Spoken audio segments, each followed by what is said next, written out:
Day 50, I'm starting to think there's actually a chance that I'll get through 90 days with a video each day. It has been said that it cannot be done, so challenge accepted. Today was a roller coaster, some high points and some low points, as usual for up here. This morning in Business and Labor, we heard 3 bills, one of which, Senate Bill 148, is a direct attack on workers' rights.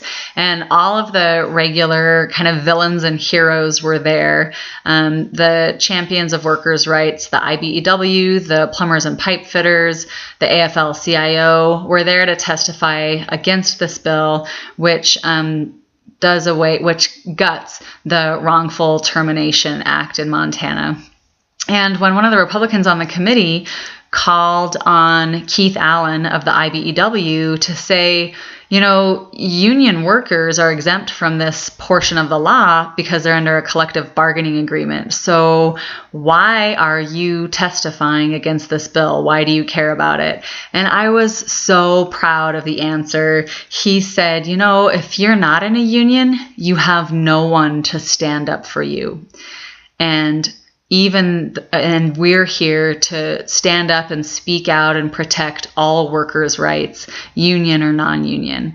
And it's so true. I've talked about that in my videos before, that these guys are here on issues across a broad spectrum and are just there for working people. It was a really proud moment. Definitely a high. The bill is a low spot in the day because it's such a terrible bill. It's an attack on you and me and everyone else who just does regular work for their jobs. And the high point was seeing that there are still people who will show up and speak out about it. We only had third reading on the floor today. There were no bills on second reading, so it was about 10 minutes worth of work. The reason it was truncated was because we heard the State of the Tribal Nations address, and you'll see a photo of that at the end. That was a really, really good day on the House floor and really interesting to hear that address.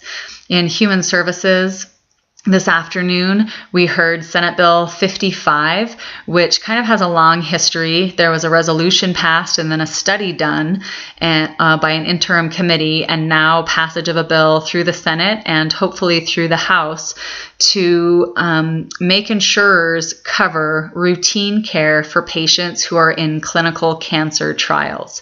So everything associated with the clinical trial is covered by the company doing the clinical trial. But this says that all of a patient's just regular, standard, routine care that they would be going in for if they were not part of the clinical trial should still be covered by an insurance company, just like it would be if they weren't in the trial.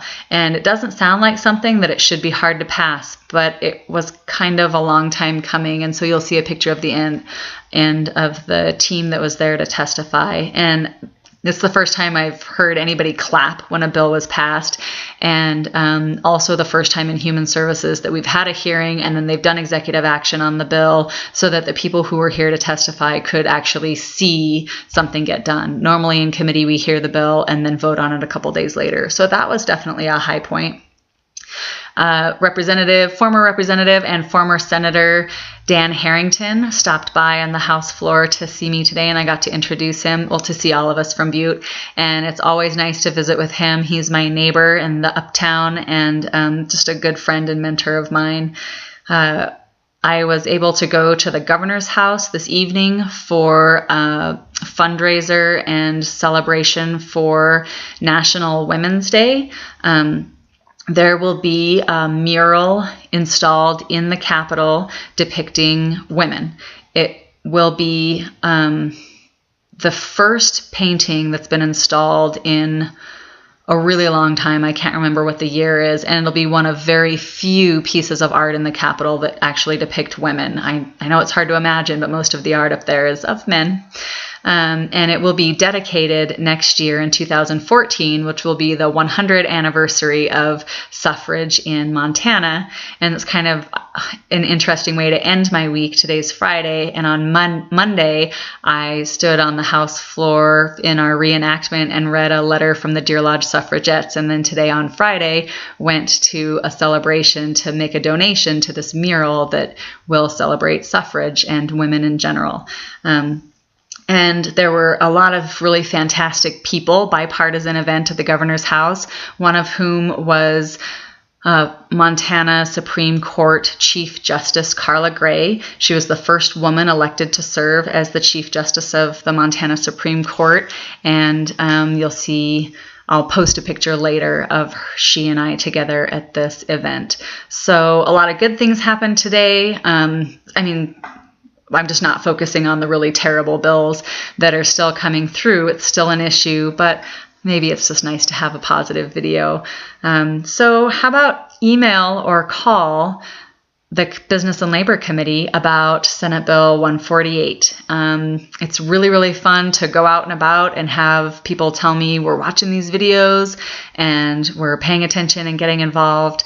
I feel like we're gaining a little bit of momentum. So thanks very much for all of the encouragement and support, and together we can make a difference.